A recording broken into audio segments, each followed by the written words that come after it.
I don't love you. I never did, said the billionaire CEO. You were just a placeholder until my real life began. The check hit the polished mahogany desk with a soft slap, but to Amara Nnaji, it sounded like a gunshot. 5 million naira.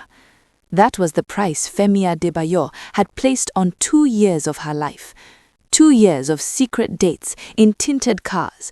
2 years of hiding in his penthouse while he played the dutiful son to the public.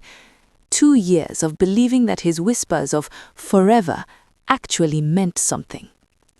Amara stared at the paper, her vision blurring. The air conditioning in the penthouse office on the 25th floor of the Adebayo Energy Tower was freezing, but it was nothing compared to the ice in Femi's voice. "Take it," Femi said. He didn't even turn around. He stood by the floor-to-ceiling window, looking out at the glittering lights of Victoria Island and the dark expanse of the Atlantic Ocean beyond. His back was stiff, encased in a bespoke suit that cost more than Amara's father earned in a decade. "It's enough to set you up. Finish your little nursing degree. Go back to Enugu. Start a business. Just go." Amara's hand instinctively went to her stomach. The secret she had carried in there for 8 weeks, the surprise she had come here tonight to share, suddenly felt heavy, like a stone dragging her to the ocean floor. "Femi," she whispered, her voice trembling, "we have a date for the introduction ceremony next month. You spoke to my father." "I spoke to a man who thought his daughter had hit the jackpot," Femi cut in, finally turning. His face was a mask of stone. The warm brown eyes that used to crinkle when he laughed were now dead, cold, empty. "Plans change, Amara. The merger with the Danjuma Group requires a union, a marriage, a proper one." "A proper one?" Amara repeated, the insult landing like a physical blow. "And what are we? Improper?" "We were a fantasy," Femi said, walking to his desk and tapping the check. "You are the daughter of a retired teacher from Nsukka. I am the CEO of a multinational conglomerate. My mother was right. I was just bored, and you were available. But playtime is over. I don't love you, Amara. I never did." The lie hung in the air, thick and suffocating. Amara looked at him, really looked at him, searching for a trace of the man who had held her when she cried, the man who had promised he would fight his family for her. He was gone. In his place was a stranger, a corporate machine built to secure a legacy. She reached out, her fingers brushing the check. Femi flinched, expecting her to grab it. Instead, Amara pushed it back toward him. "Keep your money, Femi," she said, her voice finding a sudden, terrifying strength. "You are going to need it, because one day you will realize that this legacy you are selling your soul for is cold comfort at night. Amara, don't be stupid. I'm done being stupid." She picked up her purse. She didn't tell him about the baby. She didn't tell him about the second heartbeat the doctor had suspected. She wouldn't let her children be raised by a man who saw people as transactions. "Goodbye, Femi. When you look for me, and you will, I hope this view keeps you warm." She walked out of the glass office, the heavy doors clicking shut behind her, sealing her heart, sealing the secret of the twins, and sealing Femi Adebayo's fate. She walked into the elevator, and as the numbers descended, Amara Nnaji died, and a mother who would burn the world for her children was born. The taxi ride back to her apartment in Yabo was a blur of neon lights and the rhythmic thumping of the driver's Afrobeat playlist, a cruel soundtrack to the devastation unspooling in Amara's chest. When she finally stumbled through her front door, the silence of her small one-bedroom flat hit her harder than the noise of the city. This was the sanctuary where she and Femi had spent countless weekends, hiding from the prying eyes of Lagos society, eating suya from newspapers, and dreaming of a future that, she now realized, had been nothing more than a rich man's hobby. She didn't turn on the lights. She moved by the orange glow of the street lamp filtering through the thin curtains, dragging her suitcase from the top of the wardrobe. Panic, cold and sharp, had replaced her tears. She couldn't stay here. Every corner of this room held a ghost. His toothbrush in the cup, the novels he'd left on the nightstand, the lingering scent of his expensive cologne on her pillowcases. Lagos was his kingdom, and she was just a trespasser he had finally evicted. Amara packed with frantic, clumsy movements, throwing clothes into the bag without folding them. Jeans, Ankara tops, her nursing textbooks, anything that could help her survive what came next. She swept her arm across the dresser to clear her toiletries into a pouch, and something clattered onto the tiled floor. She froze.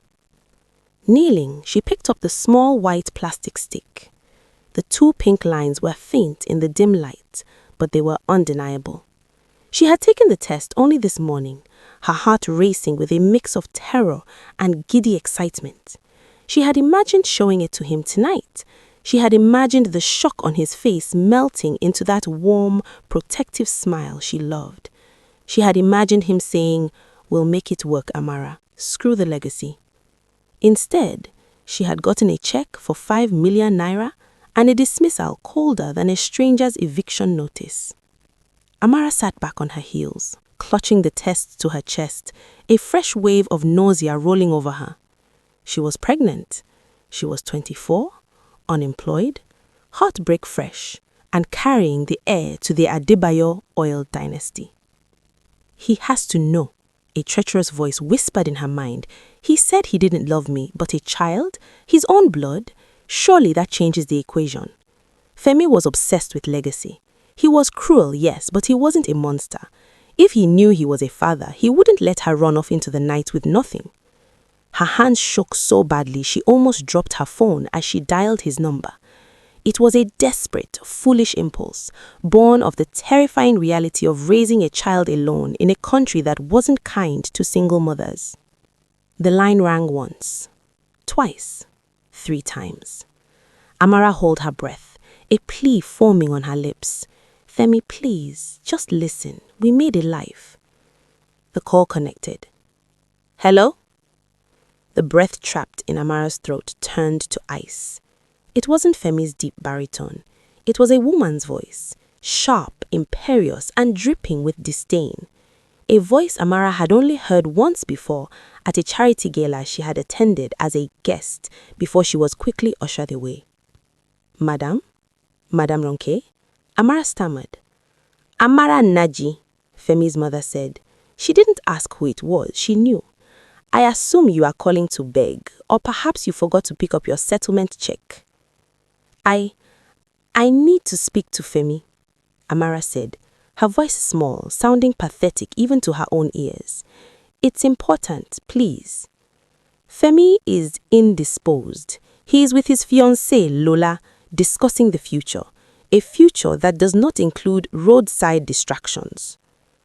"I'm not a distraction," Amara said, gripping the phone tight enough to crack the screen. "You were a mistake," Femi's mother cut in, her tone dropping an octave, becoming lethal. "My son has done the necessary thing. He has cleansed himself of this error. Do not think you can claw your way back in with tears or emotional blackmail. The Adebayo name is not for the likes of you. If you call this number again, if you show your face near his office or his home, I will ensure that you don't just leave Lagos, but that you disappear from Nigeria entirely. Do you understand me?" Amara looked down at the pregnancy test in her lap. "Tell her," the voice screamed. "Tell her she's a grandmother. Tell her she can't threaten the mother of her grandchild." But then she remembered the stories, the way the Adebayo handled problems. They didn't embrace scandals, they buried them. If she told Ronke now, they wouldn't accept Amara. They would take the baby. They would use their lawyers and their money and their judges to declare Amara unfit, snatch her child, and raise him in that cold glass tower, teaching him to be just as heartless as his father. "I understand," Amara whispered. "Good. Goodbye, Miss Nnaji." The line went dead. Amara stared at the phone for a second, the silence of the room deafening. Then a sudden clear fierce washed over her. She stood up, walked to the kitchen counter and popped the back of her phone open. She pulled out the SIM card, the number Femi had called every night for 2 years, and placed it on the counter. She grabbed the heavy stone pestle from her mortar and brought it down. Crack! She hit it again and again, smashing the chip until it was nothing but jagged plastic and silicone dust. She zipped her suitcase shut. She didn't look back at the apartment. She didn't look back at the life she had thought was hers. She walked out into the humid Lagos night and hailed a keke to Jibo. The bus park was a chaotic symphony of shouting touts, revving engines, and the thick smell of diesel and roasted corn. It was a world away from Victoria Island, and that was exactly what she needed. She paid for a ticket on the night bus to Enugu, the coal city, the land of her father, the place where hills rolled green and the air didn't taste like money and betrayal. As the heavy bus lurched forward, navigating the potholed exit of the park, Amara pressed her hand against the glass, watching the lights of Lagos blur into streaks of yellow and red. She placed her other hand over her womb. "We are going home," she whispered to the tiny life inside her, "and we are never coming back." The red earth of Enugu was unforgiving, staining the hem of Amara's wrapper, just as the whispers of the neighborhood stained her reputation. 3 months had passed since she fled Lagos, and the coal city, usually a place of quiet hills and cool mornings, had become a prison of judgment. Amara sat on the edge of her childhood bed, the springs creaking under her changing weight. Her belly was beginning to swell, a gentle curve pressing against the cotton of her house dress, unable to be hidden anymore. She hadn't left the family compound in weeks. She couldn't bear the way the market women stopped their haggling when she walked by, their eyes dropping to her stomach before darting up to her face with pitiable smirks. "That is Mercy Nnaji's daughter," they would murmur, loud enough for her to hear. "The one who went to Lagos to catch a big fish. Looks like the fish ate the bait and spat out the hook. Returned goods," another would chortle. "Lagos men used them and sent them back to the village to nurse the consequences." The shame was a physical weight, heavier than the child growing inside her.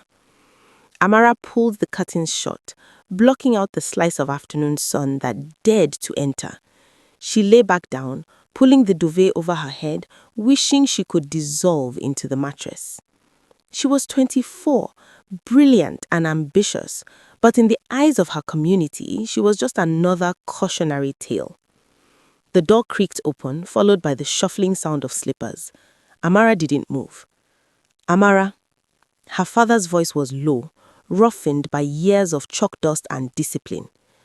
"The sun is high. Why are you in the dark?" "I'm tired, Papa," she mumbled into the pillow. "You are not tired. You are hiding." Mercy Nnaji pulled the chair from her reading desk and sat down heavily. "Your mother says you haven't eaten the okpa she made. She's worried you will starve the child."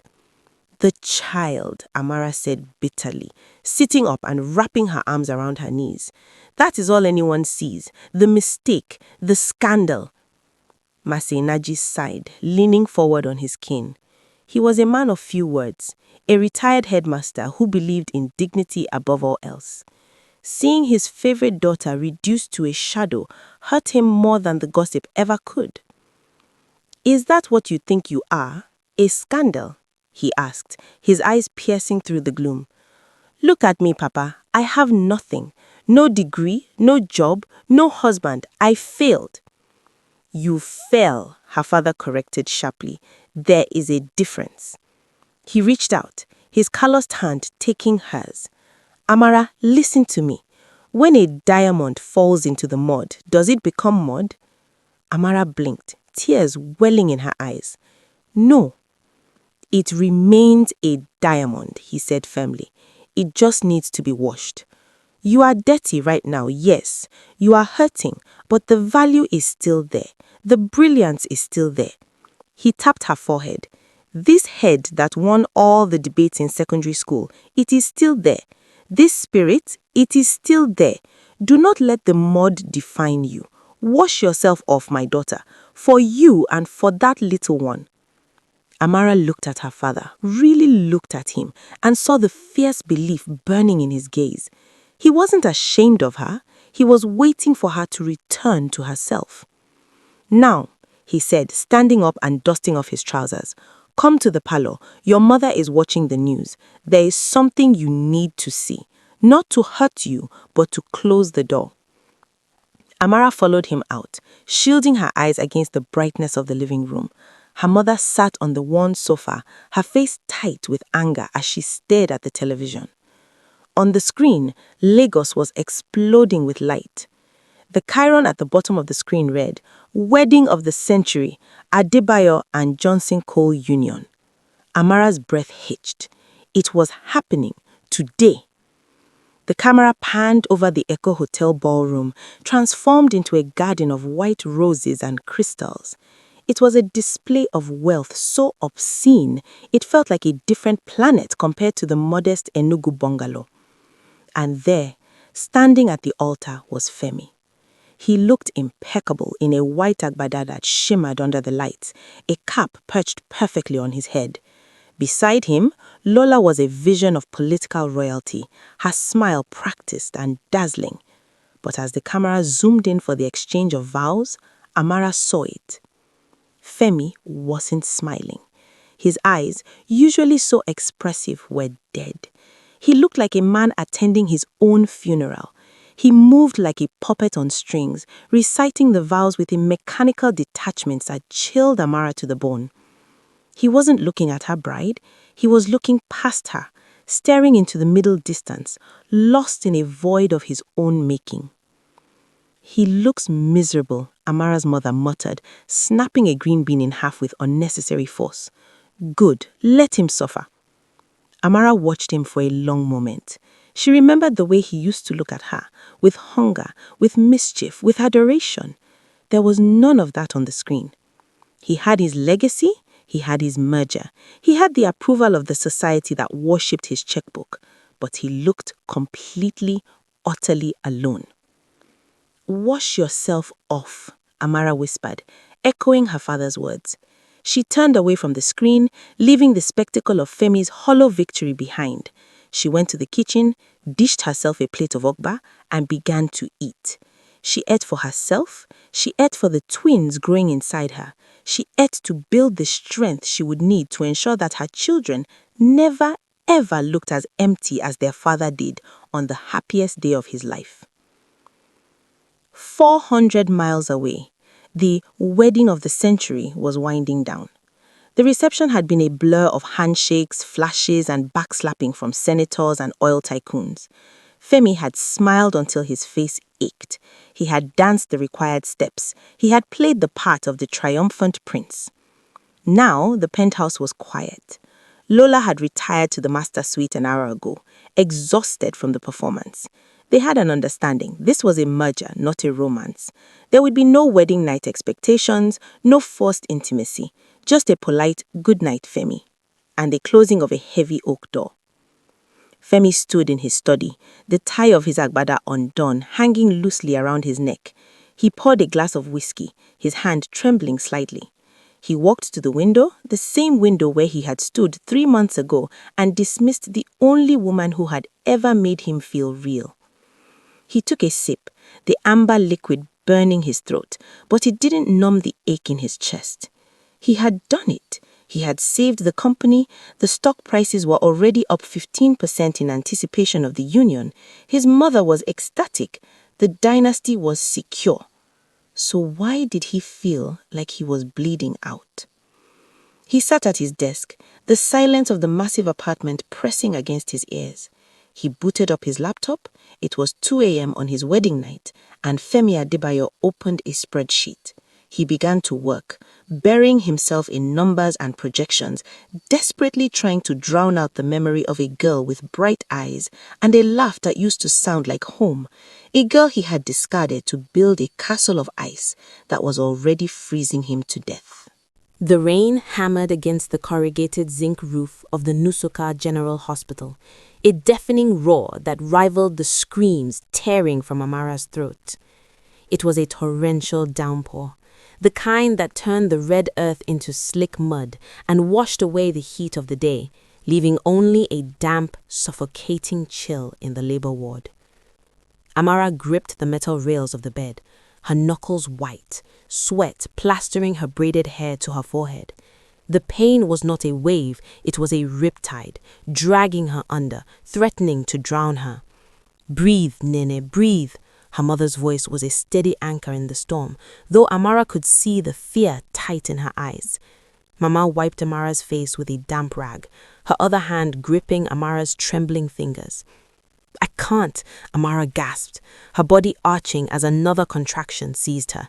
"It hurts too much. Something is wrong." "Nothing is wrong," the midwife, a harried woman named Nurse Ngozi, said sharply. She was moving between 3 different laboring women, her uniform stained and her patience fraying. "You are just small. First babies are always stubborn." Suddenly, the overhead fluorescent bulb flickered, buzzed angrily, and died. Plunged into darkness, the ward erupted in panicked murmurs. The hum of the hospital's generator was absent, likely out of fuel again. "Jesus," Mama whispered. "Get the torch," Nurse Ngozi shouted to an orderly. A beam of yellow light cut through the gloom, illuminating dust motes dancing in the humid air. Amara felt a surge of terrifying vulnerability. This was where she was bringing the heir of a billionaire into the world, in the dark, on a lumping mattress, with no monitors, no epidural, and barely enough light to see the blood. The injustice of it burned hotter than the pain. If she was still with Femi, she would be in a private suite in London or the best wing of St. Nicholas in Lagos. But because of his pride and her poverty, she was here. "Okay, madam, I need you to push now," the nurse commanded, positioning herself between Amara's legs with the flashlight held in her teeth. Amara pushed. She pushed with everything she had, channeling the rage of the last 8 months, the humiliation of the gossip, the heartbreak of the empty phone screen. "I see the head," Mama cried out, tears streaming down her face. "Keep going, Amara, he's coming." With a guttural cry that seemed to rip her soul open, Amara gave one final, earth-shattering push. The pressure released, followed by the wet, slippery slide of life entering the world. A sharp, indignant cry pierced the darkness, louder than the thunder outside. "It's a boy," Nurse Ngozi announced, her voice muffled by the flashlight. She quickly clamped and cut the cord, handing the wailing bundle to Mama to clean. "You did well. It is over." Amara collapsed back onto the pillows, her chest heaving, her vision swimming with exhaustion. "Is he okay?" she wheezed. "Does he have 10 fingers?" "He is perfect," Mama sobbed, cradling the infant. "He is strong." Amara closed her eyes, letting the relief wash over her. It was done. She had survived. But then, a strange ripple moved through her abdomen. Nurse Ngozi, who had turned to clean the afterbirth, suddenly froze. She pressed her hands against Amara's stomach, her eyes widening in the dim torchlight. "Madame," the nurse said, her voice dropping to a whisper of genuine shock. "You are not done." Amara's eyes flew open. "What?" "The uterus. It is still hard. It is still high." She pressed down, and Amara screamed as another fresh wave of agony, sharper than before, ripped through her. "There's another baby," the nurse shouted, tossing the soiled towel aside and scrambling back into position. "Push! You must push now. The second one is coming fast." "2?" Amara choked out, panic seizing her throat. "But the scan, they said 1. That village scanner is older than me. Push, woman, or do you want to lose him?" The fear of loss, of failing these innocent lives, galvanized her. Amara didn't think. She reacted. She grabbed the rails again, her muscles screaming in protest, and bore down. The world narrowed to a single point of agony and effort. She wasn't Amara, the rejected girlfriend, anymore. She was a vessel of survival. Minutes later, a second cry joined the first. "Another boy," Nurse Ngozi breathed, lifting the second infant. He was smaller than his brother, but his kick was vigorous, his lungs powerful. Twins, double blessings. Amara lay trembling as they cleaned the babies and placed them on her chest. The skin-to-skin contact was electric, grounding her instantly. Mama brought the torch closer, and for the first time, Amara saw them clearly. Her heart stopped.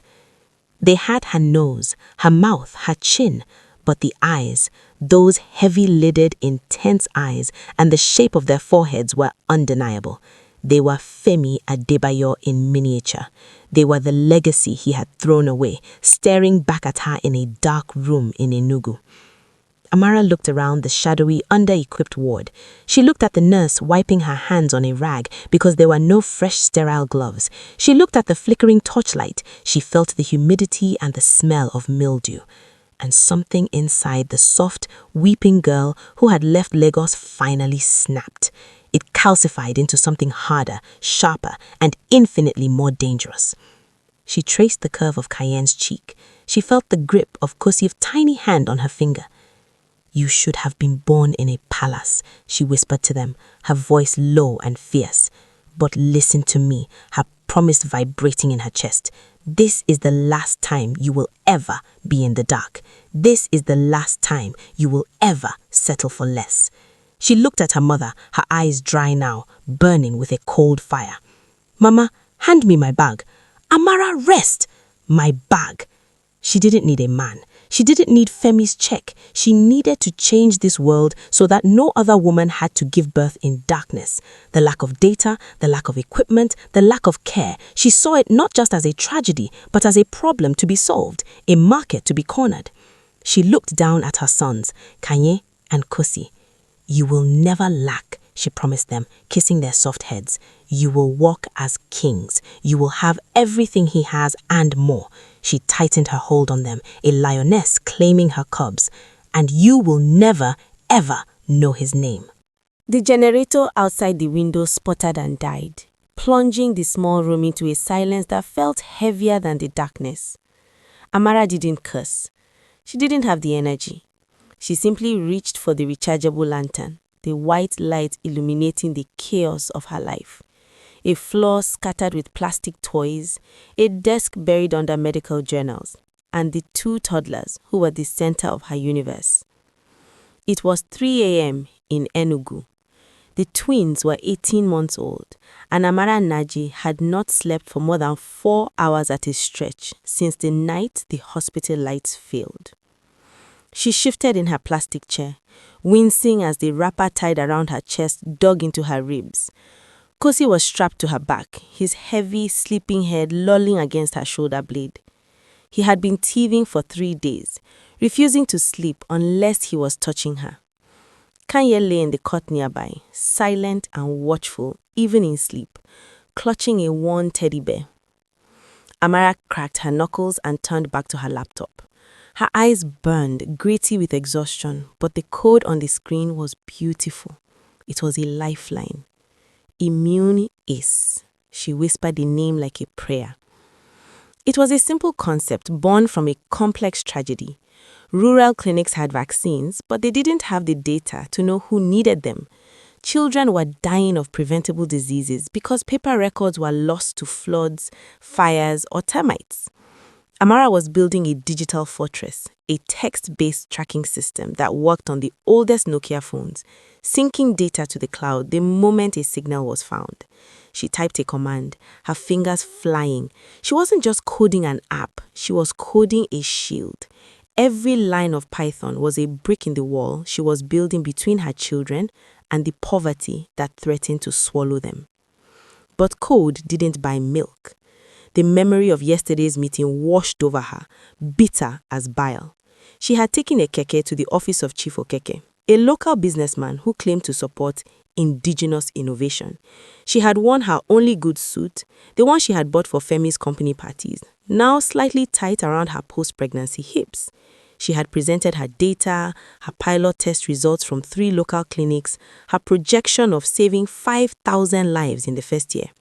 Chief Okeke had listened, picking his teeth with a toothpick.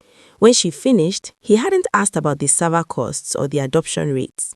"You are a fine woman, Amara," he had said, his eyes lingering on her chest. "But tell me, where is the father?" Amara had frozen. "I am a single parent, Chief. That doesn't affect the algorithm." It affects the focus, he chuckled, dismissing her projected earnings with a wave of his hand. A woman with 2 small children and no husband, who will run the company when the babies have fever? Who will travel to Abuja to lobby the ministers? Go home, my dear. Find a husband first, then maybe we can talk about business. He had offered her 5,000 naira for her transport for the children. Amara had left the money on his desk. Now, in the quiet of her room, the rage returned. It was a cold, hard thing that sat in her stomach, replacing the hunger she often ignored. They saw a broken woman. They saw baggage. They didn't see that she was running on a fuel they couldn't comprehend, pure, unadulterated spite. She reached for her mug of cold instant coffee, her third of the night, and downed it in one grimace. The caffeine hit her system like a jolt, sharpening the edges of her vision. Let them sleep, she muttered, typing faster. Let them underestimate me. Cozy stirred on her back, letting out a small whimper. Amara began to bounce gently in the chair, a rhythmic swaying motion that was second nature now. She hummed a lullaby her mother sang, her fingers never stopping their dance across the keys. She was a mother and a CEO, a nurse and a developer, a nurturer and a warrior. Femi Adebayo had a boardroom of 20 people to help him run his empire. Amara had a rapper and a relentless will. A soft ping from the laptop broke the rhythm. Amara stopped. It was an email notification. The timestamp read 3:42 a.m. Her heart hammered against her ribs. 6 months ago, in a fit of desperate ambition, she had applied for the Pan-African Health Tech Micro Grant, a fund based in Kenya for female founders. She had forgotten about it, assuming her application had been lost in the sea of polished pitches from Nairobi and Cape Town. She clicked the tab, her breath held tight in her lungs. Dear Miss Nnaji, we are pleased to inform you that Immune Ease has been selected. Amara stopped reading. She blinked, sure that the lack of sleep was causing hallucinations. She read it again. Selected as Tier 1 recipient. You have been awarded 5,000 USD to expand your pilot program. $5,000. In Naira, it was millions. It wasn't the billions Femi Adebayo threw around on golf bets. It wasn't enough to buy a house or a fancy car, but it was enough to buy a better server. It was enough to buy a generator that didn't die every 2 hours. It was enough to pay herself a salary, so she didn't have to choose between data and diapers. But more than the money, it was the validation. Someone somewhere had looked at her work, not her ring finger, not her waistline, not her past, and said, yes. A sound escaped her throat, a strangled sob that turned into a laugh. She clamped her hand over her mouth to keep from waking the boys, shaking with the force of it. Tears pricked her eyes hot and fast. We got it, she whispered into the silence. She reached back and squeezed Kosi's chubby leg through the wrapper. We got it, baby. She didn't go to sleep. She couldn't. Instead, she opened a new document. Job offer, operations assistant. She typed the name at the top. Chike Nnaji. Her younger cousin, a sharp-witted boy who had just finished his NYSC and was wasting away running errands for his father. He was loyal, he was hungry, and he wouldn't care that the CEO worked with vomit on her shoulder. Amara looked at the dawn light beginning to bleed through the curtains, turning the grey room into gold. The long night was ending. She saved the document and closed the laptop. She untied the wrapper, gently laying a sleeping Kosi into the cot next to his brother. She stood over them for a moment, watching their chests rise and fall in perfect unison. She told them softly, Chapter 1 is done. Now we build the empire. She went to the window and pushed it open, letting the cool morning air of Enugu wash over her face. She wasn't just surviving anymore. She was starting to win. And Femi Adebayo wouldn't see her coming until she was standing right in front of him, casting a shadow so big it would block out his sun. The stock ticker running across the bottom of the Bloomberg terminal was a relentless stream of green. Adebayo Energy was up 12% this quarter, a record high that had the board of directors popping champagne and the business glossies calling Femi the golden prince of African oil. But inside the silent, air-conditioned tomb of his corner office, Femi Adebayo felt like a man buried alive in gold. He hadn't been home to the Banana Island mansion in 3 weeks. There was no point. The house was a museum of expensive furniture and echoing hallways. Lola was in London, ostensibly shopping for the summer season, but in reality she was living with a polo player named Julian. Femi didn't care. Their marriage was a non-aggression pact enforced by a battalion of lawyers. As long as she showed up for the annual shareholders' gala and didn't embarrass him in the press, she could do whatever she wanted. He rubbed his temples, the headache that had started 2 years ago throbbing behind his eyes. He picked up his phone, his thumb hovering over a folder in his encrypted gallery. It was empty. He had deleted every photo of Amara the night he sent her away, believing that erasing the digital evidence would erase the ghost. It hadn't worked. "Mr. Adebayo," his assistant's voice crackled over the intercom. "The driver is ready for the Lekki site inspection." "Tell him to leave," Femi snapped, grabbing his keys. "I'll drive myself." He needed the control. He needed to feel the vibration of the engine, the resistance of the steering wheel, anything to feel something other than this numbness. Traffic on the Lekki-Ikoyi link bridge was a snarled mess of brake lights and exhaust fumes. Femi gripped the leather wheel of his G-Wagon, the air conditioning blasting against his face, isolating him from the heat and chaos outside. He tapped the steering wheel impatiently. His gaze drifted to the sidewalk where hawkers were weaving between the stalled cars. Then his heart stopped. 3 cars ahead, in the passenger seat of a battered yellow taxi, he saw her. The profile was unmistakable. The high cheekbones, the curve of the jaw, the way her braids were piled high on her head. She was laughing at something the driver said, her head thrown back in that uninhibited way that used to make Femi feel like he had won a prize. "Amara," he choked out, the name ripping from his throat like a prayer. Adrenaline dumped into his system. He didn't think. He slammed his foot on the accelerator, wrenching the wheel to the right to cut into the next lane. The G-Wagon surged forward, a 2-ton missile. A blaring horn shattered moment. Femi slammed on the brakes just inches from the bumper of a fuel tanker. Tires screeched, smoke billowing as the car skidded to a halt. The tanker driver leaned out, screaming curses that were lost behind the soundproof glass. Femi ignored him. He was staring frantically at the yellow taxi as it inched forward. The passenger turned to look at the commotion. It wasn't her. The woman was older, her face heavier, her smile missing the dimple that Amara had on her left cheek. Femi slumped back against the seat, his chest heaving as if he had run a marathon. The panic receded, leaving behind a nausea so profound he almost opened the door to be sick on the asphalt. "I don't love you. I never did." The lie he had told her to save her echoed in the cabin, mocking him. He had thought he was being noble. He had thought he was being strong. But as he sat there, surrounded by the empire he had sold his soul to protect, Femi realized he was the poorest man on the bridge.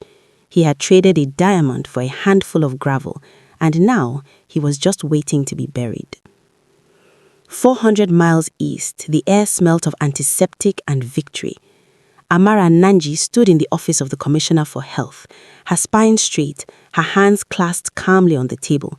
She wore a tailored navy suit that fit her like armor, and her heels were sharp enough to puncture an eagle. She wasn't the girl in the cotton dress anymore. She was the CEO of Immune Ace.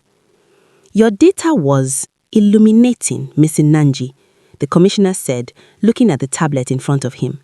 "We didn't know the cholera outbreak in Ozowani had spread to the secondary schools until your system flagged the symptom clusters." "Viruses move faster than paper files, Honorable Commissioner," Amara said, her voice smooth and professional. "My system moves at the speed of the infection. We saved 300 children this week because we knew exactly where to send the rehydration salts." The commissioner nodded slowly. He picked up his pen. "The governor is impressed. The federal grant is yours. We want Immune Ace in every primary healthcare center in the state by December." He signed the contract. Amara didn't smile until she was in the elevator. Even then, it was a tight, controlled expression. The notification hit her phone before she reached the lobby. The first tranche of payment. It was a number with 7 zeros. She walked out of the government house, slid into her waiting car, a modest but brand new Toyota, and dialed her cousin Chiki. "It's done," she said. "Order the servers and hire those 2 data analysts from UNN. We scale up on Monday." She hung up and drove straight to her parents' house. The transformation of their Nnaji compound was subtle but undeniable. The fence had been repainted, the roof had been patched, but today Amara was bringing the sun. She pulled into the compound just as the delivery truck was lowering the massive diesel generator on a concrete pad Chike had poured last week. It wasn't a small, I pass my neighbor generator. It was a beast capable of powering the entire house, the borehole, and the neighbor's lights if they wanted. Her father stood on the porch, leaning on his cane, his mouth agape. Her mother was already dancing around the truck, singing a song of praise. "Amara," her father called as she stepped out of the car. "What is this? Do you want to power the whole of Enugu?" "I told you, Papa," said Amara, walking over to kiss his cheek. "No more darkness, not for us." She reached into her purse and pulled out a second set of keys. She pressed them into his hand. "For the Mercedes in the driveway," she said casually, as if she were handing him a kola nut. "The transmission on your old Peugeot is embarrassing me." Mazi Nnaji looked at the keys, then at his daughter. He saw the cut of her suit, the hardness in her eyes that hadn't been there 3 years ago. She was beautiful, yes, successful, yes, but she had been forged in a fire that burnt away her softness. "You have done well, my daughter," he said quietly. "But are you happy?" Amara looked at the janitor, thinking of the hospital blackout that almost killed her sons. She thought of the sleepless nights, the rejection, the way she had clawed her way up from the mud. "I am safe, Papa," she said, her voice devoid of doubt. "And the boys are safe. That is enough." She turned to watch her mother inspecting the generator. Happiness was a luxury for people who could afford to be vulnerable. Amara couldn't afford that. She was building a fortress, and today she had just reinforced the walls. She wasn't looking for love anymore. She was looking for power, and she was finally getting it. The envelope was heavy, cream-colored and embossed with gold leaf that caught the light of the Enugu afternoon sun. It sat on Amara's glass desk like a summons, though the words printed in elegant calligraphy were meant to be a celebration. The Pan-African Health Tech Summit requests the honor of Ms. Amara Nnaji, CEO of ImmuneS, as our keynote speaker and recipient of the Rising Star Award. Location: Echo Hotel and Suites, Lagos. Amara traced the letters with a manicured fingernail. 3.5 years ago, she had left Lagos on a night bus, sandwiched between a crate of chickens and a man snoring loudly, clutching a broken heart and a terrifying secret. Now, they were flying her back business class to speak in the same hall where Femi's family held their charity balls. The irony was sharp enough to draw blood. "Mama, look, I am a rocket ship!" The shout shattered her reverie. Amara spun her chair around just as Kosi launched himself off the sofa, crashing into a pile of cushions with a fearless shriek of laughter. Kainye, always the observer, sat on the rug, carefully arranging his toy cars by color, his brow furrowed in concentration. They were 3 years old now, a whirlwind of energy and intellect that filled every corner of her life. They were her joy, her reason, and her greatest liability. "Kosi, rockets land, they don't crash," Amara scolded gently, scooping him up. He smelled of baby powder and the jollof rice they had eaten for lunch. He grinned at her, displaying Femi's dimple, and Amara's heart did that familiar, painful flip. "I fly fast," Kosi declared, wiggling to get down. He ran over to his brother. "Kanye, come fly." "No," Kanye said, without looking up. "I am packing." Amara watched them, the ache in her chest expanding. Kanye was Femi in miniature, stoic, focused, needing order in a chaotic world. Kosi was the part of Femi that the world rarely saw, the charm, the reckless energy. Raising them was like living with 2 ghosts of the man she had forced herself to hate. "Mommy," Kanye looked up suddenly, holding a red car. "Yes, my love?" "Jide said his daddy is coming to school tomorrow for career day. He is a policeman. He has a gun." The air left the room. Amara froze, her face smiling itself onto her face like a mask. She had known this day would come. She had practiced it in the shower, rehearsed speeches about different kinds of families, about how love made a family, not just a father and a mother. But hearing the question from Kanye's small, earnest mouth felt like a physical blow. "Daddy," Kosi asked, abandoning his rocket ship to join the interrogation, "is he a policeman?" Amara pulled them both into her lap, burying her face in their soft hair for a second to hide the panic in her eyes. How could she explain that their father was a king who sat on a throne of oil, that he lived in a tower of glass, that he looked at their mother and saw a placeholder? "No, he's not a policeman," Amara said, her voice steadying. She pulled back to look at them. "Your father he's a very busy man. He builds things, big things, far away from here." "Like Lego?" Kosi asked, wide-eyed. "Bigger than Lego," Amara said, a bitter taste in her mouth. "But he is lost, you see. He lives in a tall tower and he doesn't know the way to us. But that is okay, because who is the captain of our team?" "Mommy," Kosi shouted. "And who protects the fortress?"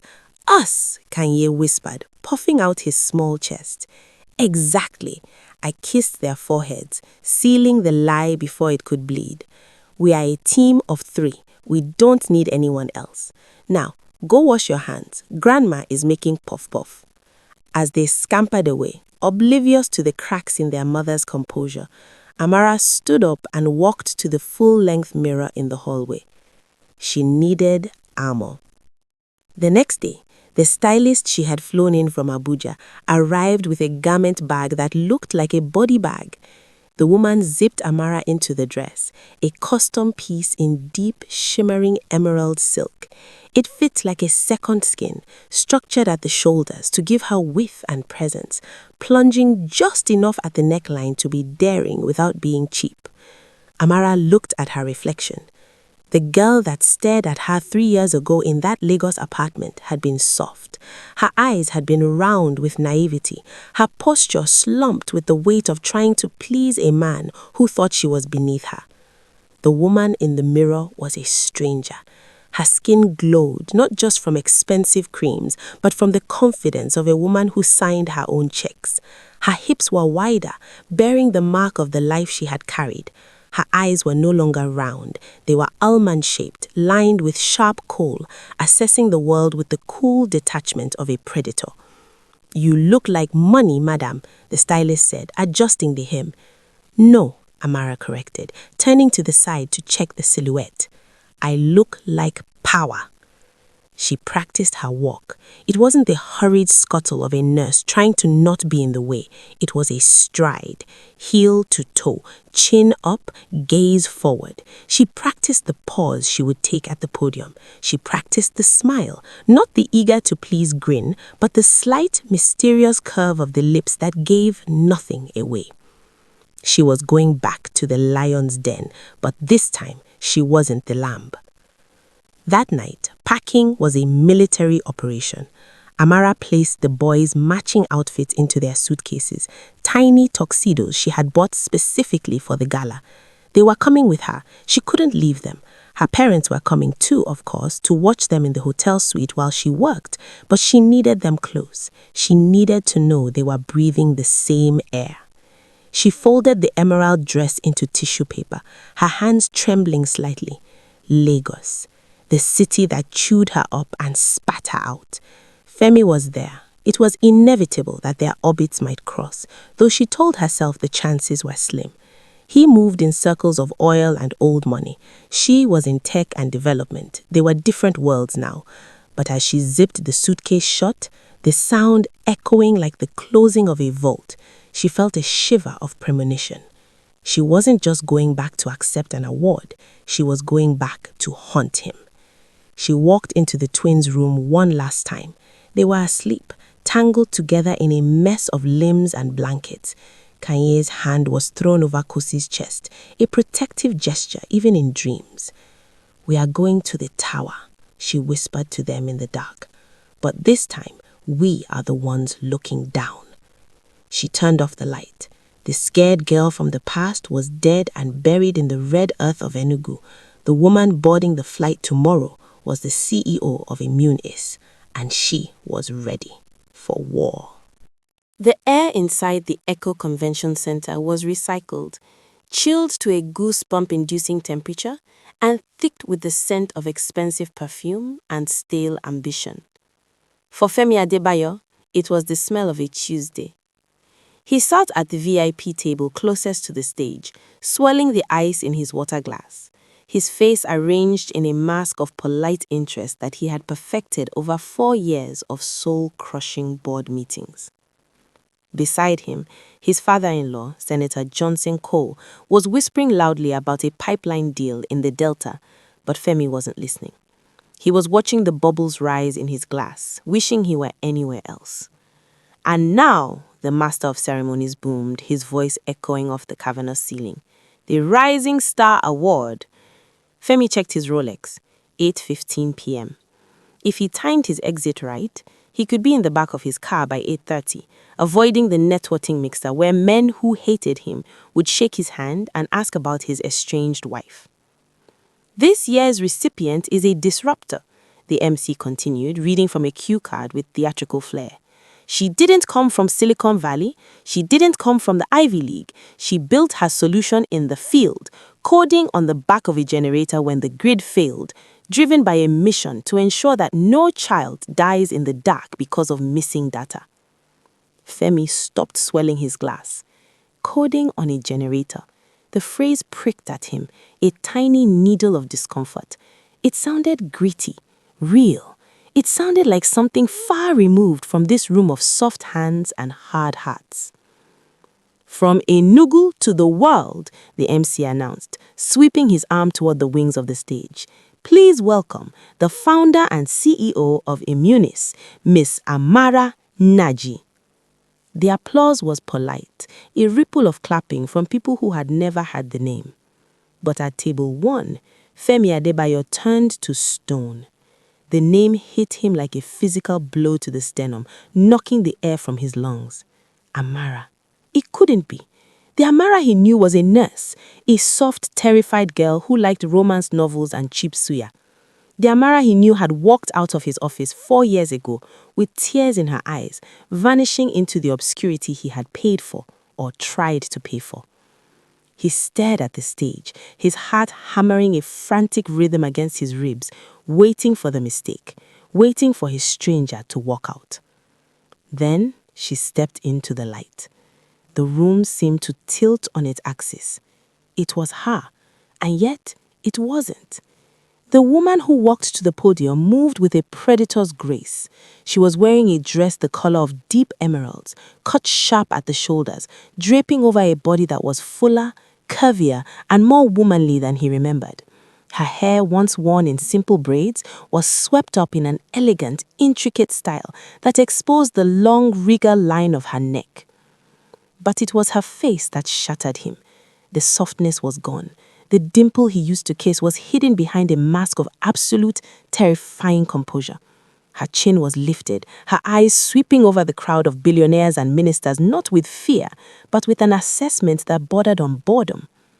She gripped the sides of the podium. The diamonds in her ears caught the stage lights, sending fractures of white fire across her cheeks. 4 years ago, Amara began, her voice amplified by the speakers. Femi flinched. The sound of her voice, richer now, deeper, stripped of its eager-to-please lilt, scraped against his raw nerves.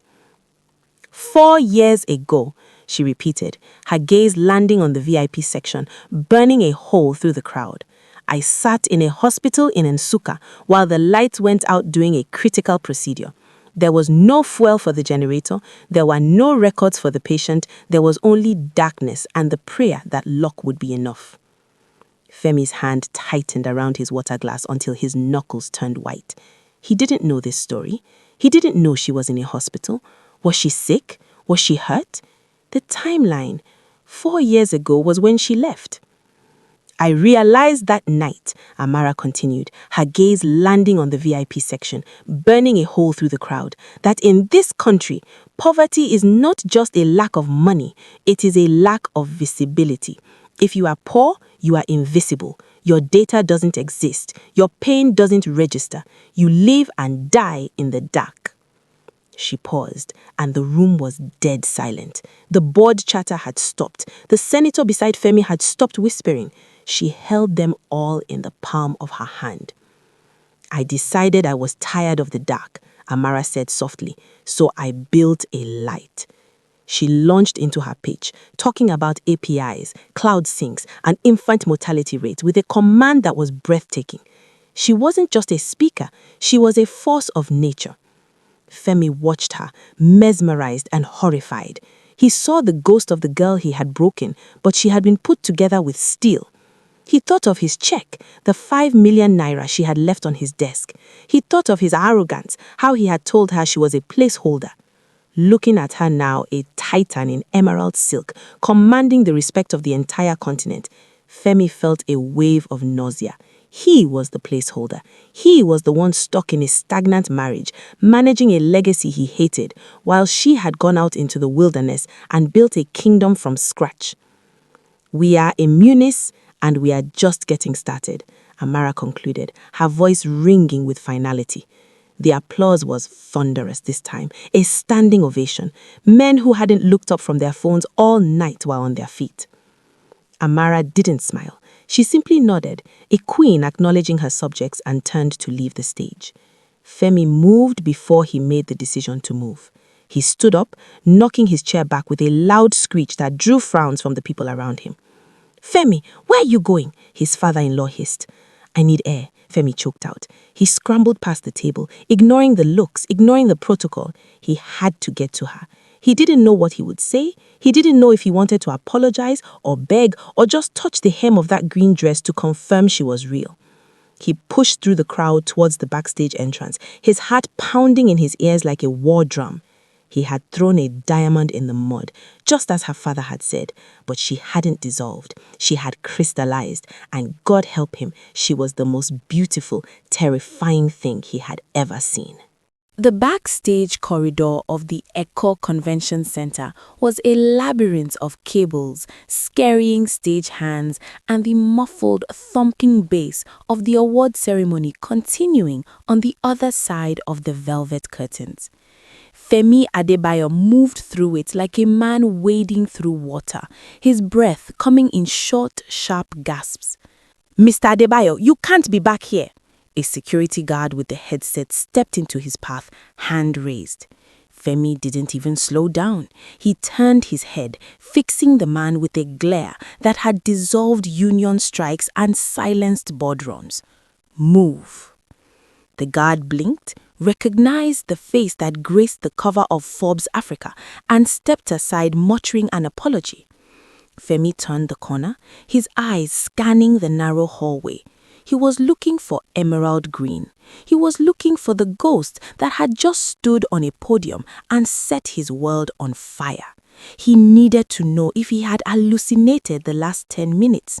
He needed to know how the broken girl he had discarded had rebuilt herself into a fortress he couldn't recognize. He found the green room door ajar at the end of the hall. He reached for the handle, his hand trembling, but before he could push it open, a sound stopped him dead. Laughter. Bright, uninhibited, childish laughter. Femi frowned. It was incongruous, a sound of pure joy in this place of high stakes and artificial smiles. He took a step forward, and the door swung open. Amara was there, but she wasn't the imperious CEO who had just commanded the room. She was on her knees on the plush carpet, the emerald silk of her dress pooling around her like liquid money. She was holding a juice box, wiping a stain off the lapel of a tiny black tuxedo jacket. "I told you, Kosi, Ribena and white shirts are enemies." "But I was thirsty, Mommy," a small voice protested. Femi felt the floor tilt. Mommy. He took a step into the room. The movement caught the attention of the child standing near the mirror. "Mommy," the boy said, his voice serious, his brow furrowed in a way that punched the air out of Femi's lungs. There is a man. Amara froze. She slowly lowered the juice box, her spine straightening with the terrifying grace of a cobra rising to strike. She stood up, shielding the boy she was cleaning, and turned to face the door. For a moment, there was only silence, thick and suffocating. Femi couldn't look at her. He was staring at the two boys. They were identical, 3 years old, maybe 4. They were dressed in miniature versions of the bespoke suits Femi wore. But it wasn't the clothes, it was the faces. He looked at the boy by the mirror, Kanye, though he didn't know the name yet. The boy stared back with eyes that were dark, heavy-lidded, and intensely watchful. Femi's eyes. He looked at the shape of his jaw, the stubborn set of his chin. It was the Adebayo chin. It was the face Femi saw in the mirror every morning while he shaved. He looked at the second boy, Kosi, who peered out from behind Amara's skirts with a mischievous, lopsided grin. The dimple on his left cheek was a mirror image of the one Femi's mother claimed was the lucky mark of their ancestors. The math crashed into Femi's mind with the force of a freight train. 4 years. She had left 4 years ago. A pregnancy takes 9 months. These boys were 3+. The room spun. The air conditioning seemed to vanish, replaced by a heat that prickled his skin. He had told her to leave. He had given her a check, and she had walked away carrying 2 hearts that beat with his blood. Amara, Femi whispered. The word sounded like a wound. Get out, Femi, Amara said. Her voice wasn't loud, but it had the temperature of liquid nitrogen. Femi ignored her. He took a stumbling step forward, his hand reaching out instinctively towards the children. Who are they? They are none of your business, Amara snapped, stepping sideways to block his view, effectively walling off the twins with her body. Boys, go to Grandma, now.